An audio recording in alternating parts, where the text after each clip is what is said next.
Hello you beautiful misfits, my name is Matt, and in this single topic episode of Pixel Burn I'll be taking a look at Sony's press event they held on Wednesday, September the 7th, where they announced a couple of things. And I do mean literally a couple of things, as in more than one but less than three. The event itself was a comparatively modest affair, live streamed from New York and presented by President and Global CEO of Sony Interactive Entertainment, Andrew House, who still instantly makes me think of Littlefinger from Game of Thrones whenever I see him. Sorry, Andrew. And straight away confirmed that the slimmer version of the PS4 that a few silly paint-chewing naysayers thought was fake was actually completely 100% real and genuine. Not that any of them will ever actually admit they were wrong. Lord Andrew of House didn't linger on this point for very long, unsurprisingly, except to say this will be the standard PS4 going forward, and supposedly will appeal to a wider audience who are looking to buy the best interactive entertainment system for their home. Except anyone who wants to use a pair of optical audio headphones because the new slim model PS4 doesn't support them.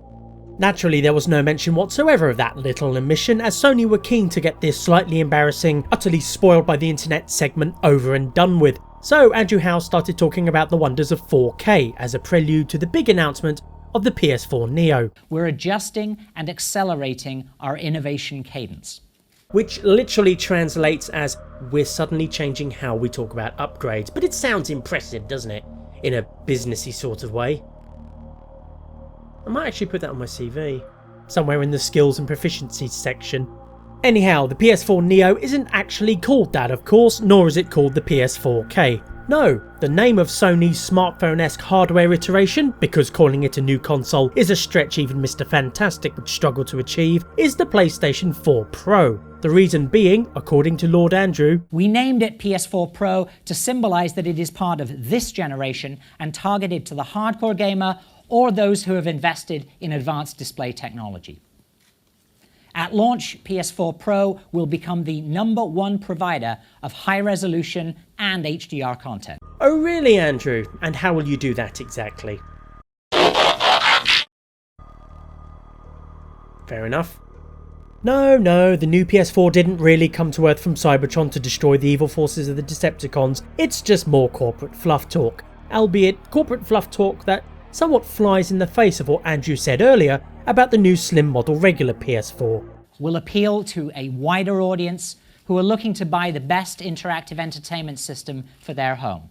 You see, Andrew, it sounds like you're telling us the new PS4 Pro is just a glorified Netflix box and we should all stick with the regular PS4, slim or otherwise. That's not at all what he meant, of course, because Sony need to sell these things, but by this point they hadn't been doing a particularly great job of it. Far better at selling the Pro part of the new PS4 was Sony's Mark Cerny, aka the voice of peace, who took to the stage to present the joy of painting. We wash our brushes with odorless thinner, shake them off, and just beat the devil out of them. And that's where you take out all your hostilities and frustrations, and it's a lot of fun. Sorry, I meant he came on stage to talk in depth about the PS4 Pro's hardware. From anyone else's mouth, this might have come across a tad dry or boring to anybody who wasn't an engineer, but Mark Cerny's soothing tones turned this segment into evidence for the effectiveness of ASMR, at least the only compelling, non-anecdotal evidence for that load of binaural old bollocks. Regardless, Mark Cerny has been blessed with a voice so soothing it's almost supernatural, to where I sincerely doubt there exists a rage hot enough that his voice could not quench. When designing PlayStation 4, we wanted a breadth of titles from AAA to indie, and so we made sure that PS4 was easy for developers to use. PS4 Pro is not intended to blur the lines between console generations. Instead, the vision is to take the PS4 experience to extraordinary new levels. Brute force rendering techniques can, of course, be used to support these displays, but they have unfortunate consequences for console cost and form factor. Our strategy has instead been to foster streamlined rendering techniques that can take advantage of custom hardware. With PS4 Pro, we aim to provide developers with the tools and technologies that can further their creative vision, which showcases what can be achieved on both 4K and high dynamic range displays. The results can be astonishing. Thank you. The results were indeed astonishing, because instead of being bored out of my tiny little mind and feeling my arse grow ever more numb by the second, Mark's tranquil cadence cast me adrift upon a zen-like sea of calm. I was even actually paying attention to what he had to say about doubling GPU power, boosting CPU clock rates, and better anti-aliasing algorithms. Although it was a bit jarring when he said this. I'd like to show you some environments from Killing Floor 2. Fuck me, he'd be a terrifying serial killer, wouldn't he? So it's a good thing he's using his powers for good by designing new consoles, and not new ways to make the little piggies scream before they die. Part of Mark's presentation was given over to this sizzle reel of game footage supposedly rendered in 4K in real time. Leaving aside the truthfulness of that statement, not that I'm calling Mark a liar, it was somewhat wasted considering myself and the majority of other people watching this presentation were doing so on a not 4K at all live stream. For those of you watching this from home, after the show we'll be making the footage available in 4K on video on demand so that you'll be able to better appreciate the quality of the imagery we are showing today. Oh, okay. Thank you, Mark. I don't own a 4K TV, but thank you nonetheless for addressing the elephant in the room there. As well as an obligatory bit about PSVR, Mark also said that existing games like Shadow of Mordor, Deus Ex Mankind Divided and Rise of the Tomb Raider will be patched to take advantage of the improved hardware through what he called forward compatibility. No, this doesn't mean every game you own is magically going to become 4K overnight, or even get actual 4K support at all. Those would be some pretty hefty patches. What you can feasibly expect are things like more consistent and stable frame rates, increased levels of detail, slightly higher quality textures, and better draw distances. Speaking of games, we got to see more of Horizon Zero Dawn, a game I love the look of yet will never get to play. Unless I buy a PS4, which I don't see myself doing anytime soon because I don't shit gold nuggets. Lord House returned briefly to give a spiel about how the PS4 Pro will bring about a transformation in the way gamers experience their favourite titles, and to clarify that the same game discs and downloads will run on PS4 and PS4 Pro. So that's reassuring, I guess, though Andrew was quick to point out that Sony would be encouraging its publishing and development partners to consider how they can best support the PS4 Pro on 4K and HD TVs. Activision CTO Andy Hendrickson was then brought out to explain how this would all work with Call of Duty Infinite Warfare. Of course, because this was about Call of Duty, my brain not only stopped caring, it also psychosomatically turned me deaf so I wouldn't have to hear about it. At least that's what I thought until I heard the tech crews frantically whispering that his mic wasn't on. His mic's not on. Sorry? His mic's not on. After his voice had been restored to him, Andy promised 4K and HDR at 60 FPS before showing some Infinite Warfare footage. That was absolutely neither. Like most of the allegedly 4K games on display, it was upscaled in a way that, according to those knowledgeable peeps over at Digital Foundry, has to do with a 4x4 checkerboard process whereby a 2x2 pixel block is extrapolated out into a 4x4 equivalent. BioWare's Aaron Flynn came on next to show off some honest-to-goodness actual bloody gameplay footage of Mass Effect 4. Well, it's not called Mass Effect 4, damn it! Sorry. Mass Effect Atlantis. Yeah, thanks. You're welcome. I do of course mean Mass Effect Andromeda, to give it its proper not taking the piss name. Actual ruddy gameplay as I live and breathe, blimey. Sure, it mostly involved a bloke in a spacesuit walking around some alien ruins, but they were very impressive looking alien ruins. He was also jumping around them too with the aid of a jetpack, while solving puzzles, steering clear of floaty alien gribblies called remnants, and scanning the occasional specimen of alien flora. Eventually our brave space pioneer opens up a big ancient space door and enters a strange alien chamber that— oh gods no, please, not the ending to Mass Effect 3 again, I beg you. I control the Reapers. They are my solution. We harvest advanced civilizations, leaving the younger ones alone. Oh, thank goodness it's just an old alien room with an ordinary pillar of wibbly wobbly light in it. Panic over. Where was I? Oh yes, Mass Effect Revengeance.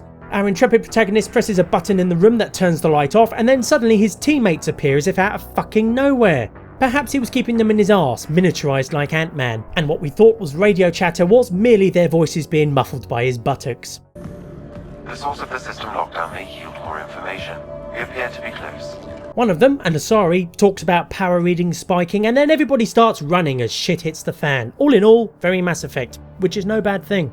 As for the story, characters and other such info, well, we'll know more when the game comes out, won't we? Although if you're desperate for that sort of info, then you can watch this video by my bestest chum and war buddy Ability Drain.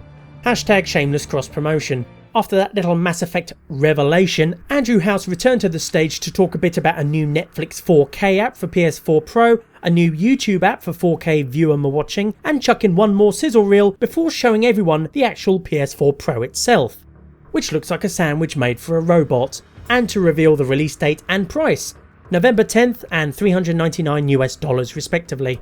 And with that, the event was over. Oh, it's like E3 all over again. Without the sleep-deprived insanity, of course. Or the overwhelming urge to kill myself. Oh dear Sony, you've gone and lapsed back into your complacent PS3 era ways, haven't you? Touting 4K is all well and good for people with 4K TVs, but here in Plebland it doesn't mean very much, although the slightly prettier visuals and smoother frame rates are nice. But then anyone who absolutely must have the best graphical fidelity and frame rates would buy a decent gaming PC, if they don't already own one. Meanwhile, those who care little about that sort of thing and just want cool games might as well stick with their current PS4. Even if you are fortunate enough to have a 4K telly, however, and you're looking for a versatile console to take advantage of it, the PS4 Pro isn't even the best choice. That modest accolade goes to, believe it or not, the Xbox One Slim for the cost factor alone. $299 compared to the PS4 Pro's $399. That $100 saving can get you another controller and a game. It also gets you an Ultra HD Blu-ray player because the Xbox One Slim actually has one. Oh, you presume the PS4 Pro would have one by default? Nope, Sony left it out.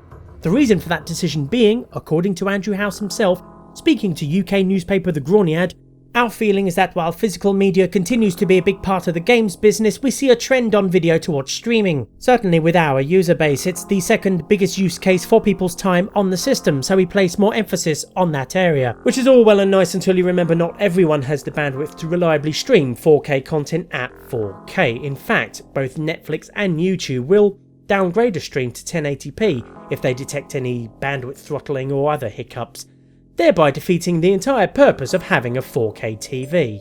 Also, God help you if you have a cap on your monthly internet. Until content platforms can hit that magic 40% efficiency mark, encoding from H.264 to HEVC, those 4K streams are going to rip through your data allowance like a fart through a house of cards. As much as I love to champion digital media over base physical matter, I know an advantage when I see it, and the advantage in this case is watching all your movies and box sets on disc.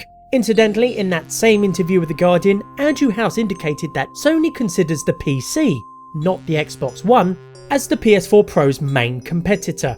I saw some data that really influenced me. It suggested that there's a dip mid-console life cycle where the players who want the very best graphical experience will start to migrate to PC, because that's obviously where it's to be had. We wanted to keep those people within our ecosystem by giving them the very best and very highest performance quality.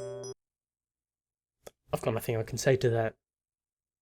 Honestly, nothing, really, at all. How do you respond to a statement like that? I mean, really. Oh, wait, no, I do have something. Ready? Ready? The aristocrats. In conclusion, if you demand the very best graphical fidelity and frame rates, get a PC. If not, stick with your PS4. If you absolutely need to watch Ultra HD, either streamed or on physical media, get an Xbox Slim. Especially if you also want to play Fallout 4 or Skyrim with mods, because Sony have forbidden Bethesda from implementing that feature on PS4. Great job, Sony. Way to completely not get what makes those games even more fun for a lot of people. Gosh, it's almost like you're beginning to slowly drift out of touch with your audience. Oh, one last thing before we finish up here. Remember that rumour on a Korean gaming site of an announcement for a remastered Red Dead Redemption on PS4 Pro and PC? Yeah, it didn't fucking happen. As I expected, of course.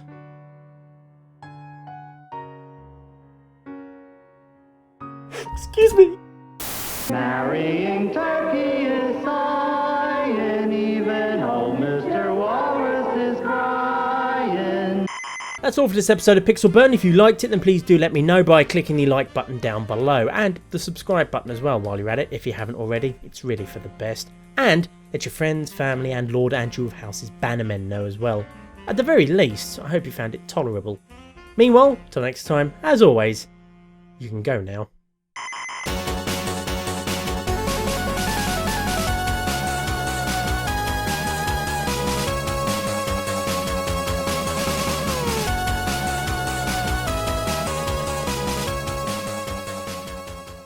Hey Phil, it's me, Matt. Nah, I'm good. Even more so now. Yeah, picked it up by the red dustbin in the park, just like you said. Nah, they won't suspect a thing. Oh, actually, Phil, while I've got you here, I just wanted to ask, why didn't you change your t-shirt at E3 this year?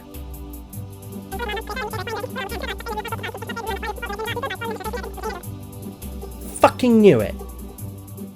That